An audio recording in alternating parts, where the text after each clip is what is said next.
Many others have sprung up. So now an additional 2 or 3 or 4 or 5 more betting centers have sprung up in Nima, Alajo, Kotobabi, Newtown, and Mamobi.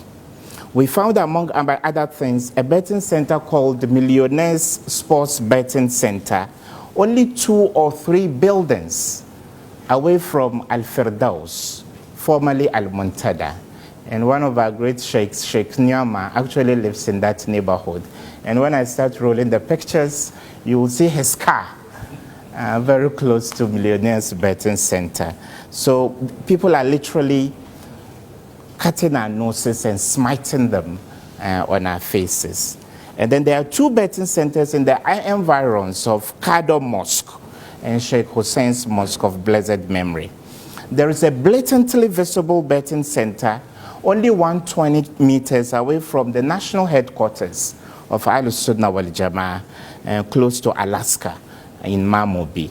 There's also a sports betting center almost opposite the head offices of Al-Huda around the pig farm area, and then it lies only ahead of the mosque in the area.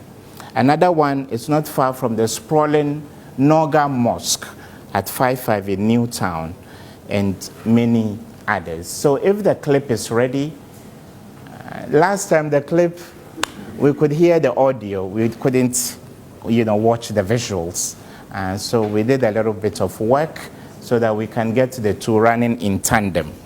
The siting of these betting centers, just as Hajj Adam Yunus has indicated, can even be interpreted as a conspiracy to rub our faces into the mud because of the sheer impunity with which they are situated close to our sanctuaries of worship.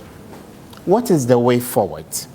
Having made sense of the magnitude of this problem, it is prudent to look at ways of rolling back the momentum and proliferation of these betting centers, and the solution starts with you and me. The purpose of this conference is to set in motion an action plan to chip away at the visibility, number 1, because when betting centers have visibility, then it gives them some legitimacy that they want to continue to operate. And courtesy the biggest financier for this campaign, we are trying to counter the outdoor messaging. We can't mount the huge billboards they do, but we'll be strategic. When we pick our battles, we pick those battles strategically. So just close to where they call people to the den of laziness, we call them to hard work and industry. And so the purpose of this is to set in motion what will help all of us. We've dealt with imams, just as Hajj Zagon and Hajj Adam Yunus has indicated. And today we've got chiefs, youth activists, many of whom I can see around. And then we've got opinion leaders and political heads. And also property owners who rent out some of these areas to betting centers. And recently somebody recounted an anecdote to me. He said the current leader of Al-Sunnah wal Jama'ah, Sheikh Umar, had a little property close to the Nima market. And of course, as an old man, he outsourced renting out spaces within the property to a third party. So this person had an offer from a betting center. And I'm talking about leadership by example. So the person was only supposed to give away the space to bring returns to the old man. And when he did, the money had come from a betting company.